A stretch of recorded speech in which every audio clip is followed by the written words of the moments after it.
ओम नमः शिवाय। आस्था सागर YouTube channel में आपका स्वागत है। रुद्र संहिता के पार्वती खंड का 23वां अध्याय, शिव से विवाह करने का अनुरोध। ब्रह्मा जी कहते हैं, हे नारद, देवताओं ने वहां पहुंचकर भगवान शिव को प्रणाम करके उनकी स्तुति की। वहां उपस्थित नंदीश्वर भगवान शिव से बोले, प्रभु, देवता और मुनि संकट में पड़कर अपनी शरण में आए हैं।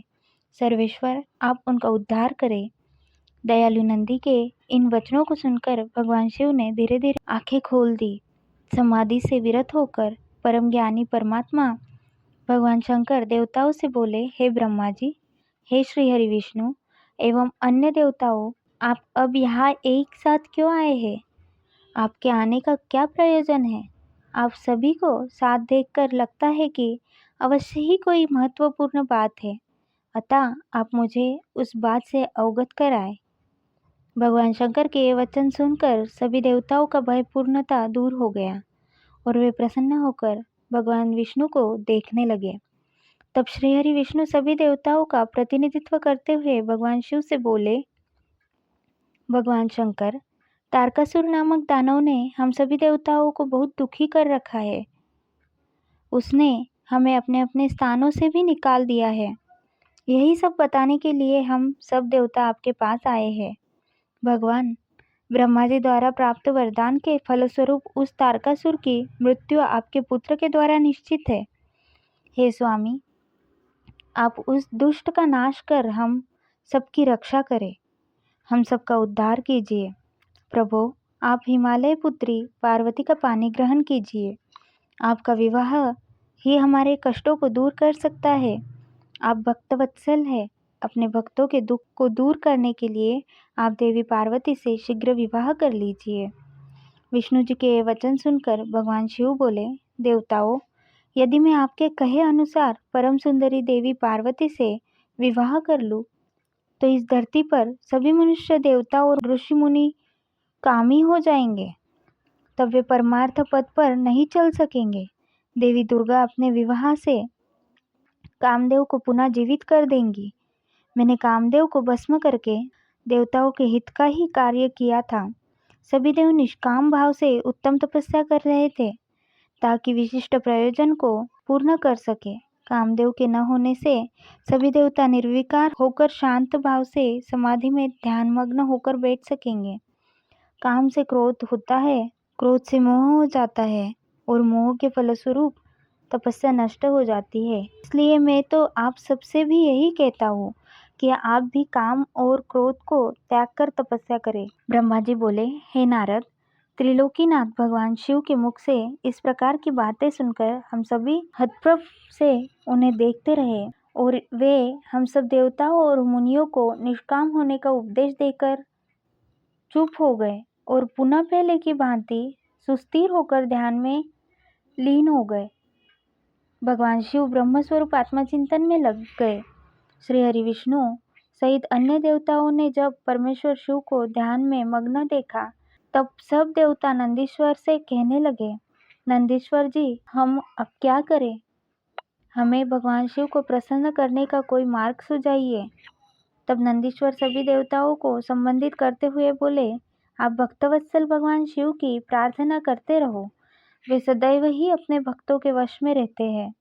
तब नंदीश्वर की बात सुनकर देवता पुनः भगवान शिव की स्तुति करने लगे। वे बोले, हे देवादिदेव, महादेव, करुणानिधान भगवान शिव शंकर, हम दोनों हाथ जोड़कर आपकी शरण में आए हैं। आप हम सबके सभी दुखों को, कष्टों को दूर कीजिए और हम सबका उद्धार कीजिए। इस प्रकार देवताओं ने भगवान शिव की अनेकों प्रकार स्तुति की। इसके बाद भी जब भगवान ने आंखें नहीं खोली, तो सब देवता उनके करुण स्वर में स्तुति करते हुए रोने लगे। तब श्री हरि विष्णु मन ही मन भगवान शिव का स्मरण करने लगे और करुण स्वर में अपना निवेदन करने लगे। देवताओं, मेरे और श्री हरि विष्णु के बार बार निवेदन करने पर भगवान शिव की तंद्रा टूटी और उन्होंने प्रसन्नतापूर्वक अपनी आंखें खोल दी। तब भगवान शिव बोले, तुम सब एक साथ यहाँ किस लिए आए हो? मुझे इससे अवगत कराओ। श्री हरि विष्णु बोले, हे देवेश्वर, हे शिव शंकर, आप सर्वज्ञ है, सबके अंतर्यामी ईश्वर है, आप तो सब कुछ जानते हैं। भगवान, आप हमारे मन की बात भी अवश्य ही जानते होंगे, फिर भी यदि आप हमारे मुख से सुनना चाहते हैं तो सुने। तारक नामक असुर आजकल बड़ा बलशाली हो गया है। वह देवताओं को अनेकों प्रकार से कष्ट देता है। इसलिए हम सभी देवताओं ने देवी जगदम्बा से प्रार्थना कर उन्हें गिरिराज हिमालय की पुत्री पार्वती के रूप में अवतार ग्रहण कराया है। इसलिए ही हम बार बार आपकी प्रार्थना कर रहे हैं कि आप देवी पार्वती को पत्नी रूप में प्राप्त करें। ब्रह्मा जी के वरदान के अनुसार भगवान शिव और देवी पार्वती का पुत्र ही तारकासुर का वध कर हमें उसके आतंक से मुक्त करा सकता है। मुनिश्रेष्ठ, नारद के उपदेश के अनुसार देवी पार्वती कठोर तपस्या कर रही है। उनकी तपस्या के तेज के प्रभाव से समस्त चराचर जगत संतप्त हो गया है। इसलिए हे भगवान, आप पार्वती को वरदान देने के लिए जाइए। हे प्रभु, देवताओं पर आए इस संकट और उनके दुखों को मिटाने के लिए आप देवी पार्वती पर अपनी कृपा दृष्टि कीजिए। आपका विवाह उत्सव देखने के लिए हम सभी बहुत उत्साहित हैं। अतः प्रभु, आप शीघ्र ही विवाह बंधन में बंधकर हमारी इस इच्छा को भी पूरा करें। भगवान, आपने रति को जो वरदान प्रदान किया था उसके पूरा होने का भी अवसर आ गया है। अतः महेश्वर, आप अपनी प्रतिज्ञा को शीघ्र ही पूरा करें। ब्रह्मा जी बोले, हे नारद, ऐसा कहकर और प्रणाम करके विष्णु जी और अन्य देवताओं ने पुनः शिव जी की स्तुति की। तत्पश्चात वे सब हाथ जोड़कर खड़े हो गए। तब उन्हें देखकर वेद मर्यादाओं के रक्षक भगवान शिव हंसकर बोले, हे हरे, हे विधे और हे देवताओं, मेरे अनुसार विवाह करना उचित कार्य नहीं है, क्योंकि विवाह मनुष्य को बंधन बांधकर रखने वाली बेड़ी है। जगत में अनेक कुरीतियां है, स्त्री का साथ उनमें से एक है। मनुष्य सभी प्रकार के बंधनों से मुक्त हो सकता है, परंतु स्त्री के बंधन से वह कभी मुक्त नहीं हो सकता।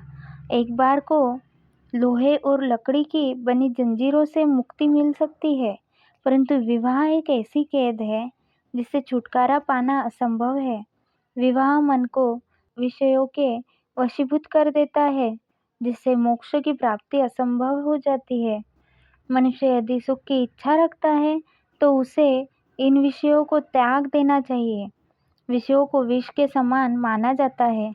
इन सब बातों का ज्ञान होते हुए भी मैं आप सबकी प्रार्थना को सफल करूँगा, क्योंकि मैं सदैव ही अपने भक्तों के अधीन रहता हूँ। मैंने अपने भक्तों की रक्षा के लिए अनेक कष्ट सहे हैं। हे हरे और हे विधे, आप तो सब कुछ जानते ही हैं। मेरे भक्तों पर जब जब विपत्ति आती है तब तब मैं उनके सभी कष्टों को दूर करता हूँ। भक्तों के अधीन होने के कारण मैं उनके हित में अनुचित कार्य भी कर बैठता हूँ। भक्तों के दुखों को मैं हमेशा दूर करता हूँ। तारकासुर ने तुम्हें जो दुख दिए हैं उन्हें मैं भली भांति जानता हूँ। उनको मैं अवश्य ही दूर करूँगा। जैसा कि आप सभी जानते हैं, मेरे मन में विवाह करने की कोई इच्छा नहीं है, फिर भी पुत्र प्राप्ति हेतु मैं देवी पार्वती का पानी ग्रहण अवश्य करूँगा। अब तुम सब देवता निर्भर और निडर होकर अपने अपने धाम को लौट जाओ। मैं तुम्हारे कार्य की सिद्धि अवश्य करूँगा। इसलिए अपनी सभी चिंताओं को त्याग कर सभी सहर्ष अपने घर जाओ। ऐसा कहकर भगवान शिव शंकर पुनः मौन हो गए और समाधि में बैठकर ध्यान में मग्न हो गए। तत्पश्चात विष्णु जी और मैं देवराज इंद्र सहित सभी देवता अपने अपने धामों को खुशी से लौट आए।